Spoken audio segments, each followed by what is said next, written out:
Tyson Fury is such a master of manipulation.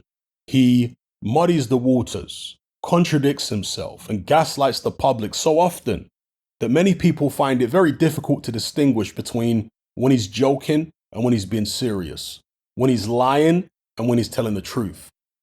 But in this particular instance, where he's made this video calling out Anthony Joshua for a fight in December, I could be wrong, but personally, I suspect he's actually being serious this time. Again, I could be wrong. The issue I have is what took him so long? Why now and not last year or the year before or the year before that for this specific type of call out? Because he's talked nonsense before in tweets and online and in interviews, but he's never made this kind of specific call out for AJ outside of any kind of fight being negotiated. Because last year they were supposed to fight, but because of Tyson Fury and his team being disingenuous regarding the Deontay Wilder arbitration, it didn't happen. I'm not talking about when they were supposed to have a fight and they were in negotiations. I'm talking about outside of that. This is the first time I can recall that Tyson Fury has done this type of specific call out for AJ. Why now? Why not last year, the year before, or the year before that? Well, I can only surmise that it's got a lot to do with the fact that AJ is coming off back-to-back losses.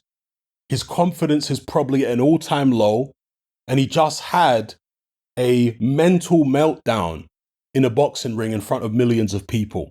This is the time when Tyson Fury decides to come out and say, oh, let's fight AJ. I'm giving you an opportunity to fight me in December with a specific, when I say date, not day, but month.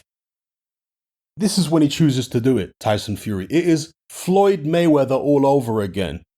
Floyd Mayweather was the man who says, I don't fight guys coming off of losses.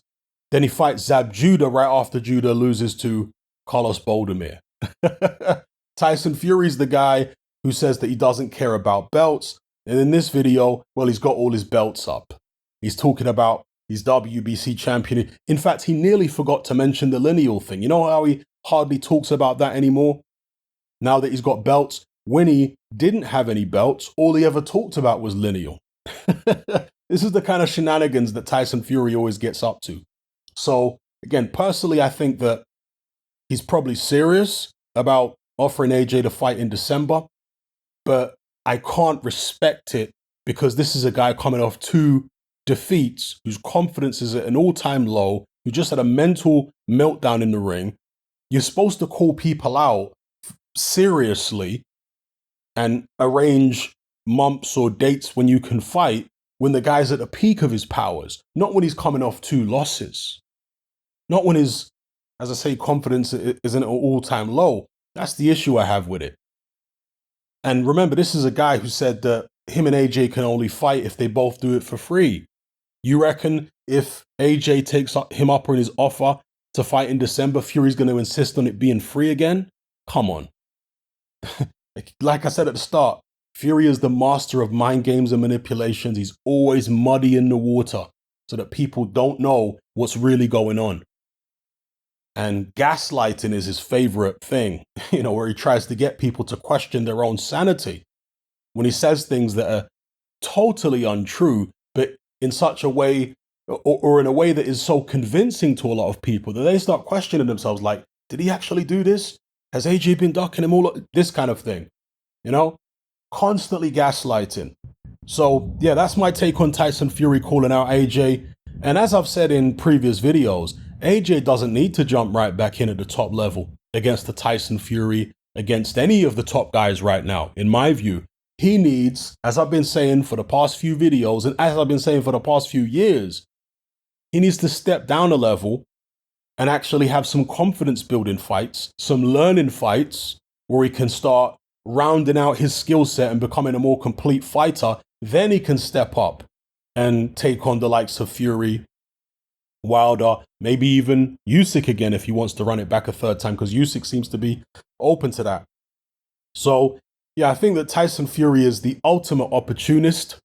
I think he's extremely clever. I think that he knows the psychology of people very, very well. A lot of people are onto Tyson Fury, don't get it twisted. I'm not the only one. I know many of you guys don't fall for Fury's nonsense either. But a lot of people do. A lot of people are absolutely convinced that Tyson Fury speaks the gospel truth, which is extraordinary to me. But it just shows how powerful his, well, powers of persuasion are. The fact that he can hoodwink people into believing the nonsense that comes out of his mouth and get people to be so blind to all the contradictions, the blatant lies, etc., over the course of several years. Now, for those of you who are not familiar with my videos, or maybe you only just started watching, I'm not here to say that Tyson Fury is a rubbish fighter. No, no, no. Quite the opposite. I think Tyson Fury is a fantastic fighter, and he may well be as good, at least in this generational sense, right? I'm not talking about of all time necessarily, but he may be the best heavyweight of this generation. He may prove himself to be that, okay? But that doesn't take away from the fact that this guy talks loads of rubbish. As good a fighter as he is, he talks a lot of rubbish. And I always compare him to Mayweather because Mayweather was most similar to Fury, or you could say Fury is most similar to Mayweather in terms of the way he plans his fights and plans his career. It's not just straightforward, I'll take on anyone, anytime, any place, like Muhammad Ali or even Mike Tyson in his prime. No, no, no, no.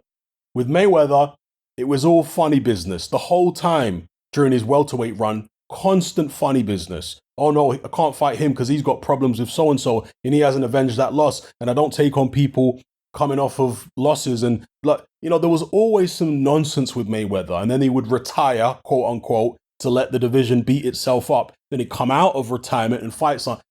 This type of thing. That's how Tyson Fury is as well. He's taken a leaf out of Mayweather's book when it comes to all the shenanigans. Rather than just being straightforward, there's always some messing around with him. So anyway, that's my take on it. Will AJ take the opportunity? I don't know. I doubt it, but maybe if Eddie Hearn wants to cash AJ out, then the fight could happen in December. But if I'm looking at it from a purely, well, let's say a trainer's perspective, but even as a boxing fan's perspective, I've always said, I want to see fighters face each other when they're both at their best. I don't want to see one guy who is going through a tough time mentally and his confidence is low, and then he's coming back against one of the elite guys. I don't want to see that kind of thing. Back-to-back losses. Do you know what I mean? I want to see AJ fight a Tyson Fury or whoever when his confidence is high, when he's coming off wins. Do you see what I'm saying? The same goes for any other fighter out there. So let me know what you guys think in the comments below.